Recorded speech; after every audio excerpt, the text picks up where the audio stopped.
Early one morning, the maid went out to gather wild fruit. But just as she was returning with her basket full, she realized the family's horse had been stolen. Without hesitation, she grabbed a rock from the ground and hurled it. The thief toppled from the horse. Lisa didn't give him a chance to explain, pelting him with fruit until she finally saw his face. The moment she recognized him, she dropped to her knees. The thief was none other than the prince himself. The prince, clearly in a hurry, didn't hold it against her. He simply warned her not to tell anyone about his whereabouts, left her with a bag of gold, and rode away. Lisa never imagined that this chance encounter with the prince would change the course of her life. When she got home, she didn't keep the gold for herself. Not long ago, another maid's husband had been sold off to the royal palace by the duchess of the estate. Lisa decided to use the money to buy the man's freedom. Meanwhile, the prince was cornered by the royal guards in the woods. He had slipped out of the palace while the king and queen weren't watching. Instead of returning right away, he rode with his men and the stolen horse straight to the nearest estate, the very place where Lisa worked. When the duchess heard the prince was coming, she rushed out to greet him. After returning the horse, the prince asked if she had seen a strong young maid. The duchess claimed she had, but insisted the girl was mute.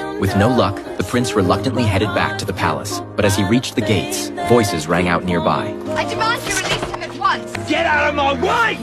You dare raise your voice to a lady, sir? Highness. Lisa slowly turned her head. Her eyes met the prince's for just a second before she quickly bowed, terrified he'd recognize her as the maid from that morning. Earlier, with a friend's help, she had borrowed a gown and disguised herself as a noble to sneak into the palace. She only wanted to ransom the maid's husband, but the official in charge of the slaves deliberately gave her a hard time. Even after taking her money, he refused to let the man go. And now, fate had thrown the prince right back into her path. But the moment of exposure never came. Lisa had dropped to her knees so quickly that morning that the prince hadn't really seen her face. Instead, the corrupt official twisted the truth, accusing Lisa of obstructing him while keeping quiet about the bribe he had pocketed. Lisa's sharp words reached everyone present. The crowd braced for the prince to punish her harshly, but to everyone's surprise, he ordered the man released. With her goal achieved, Lisa told the servant to hurry away and turn toward the palace gates. She had only taken a few steps when the prince caught up with her. He asked if they had met before. She quickly denied it, but then remembered she was dressed as a noble now. So she calmly introduced herself as the daughter of a duke from a neighboring land, claiming she had come to visit her cousin. The prince, puzzled,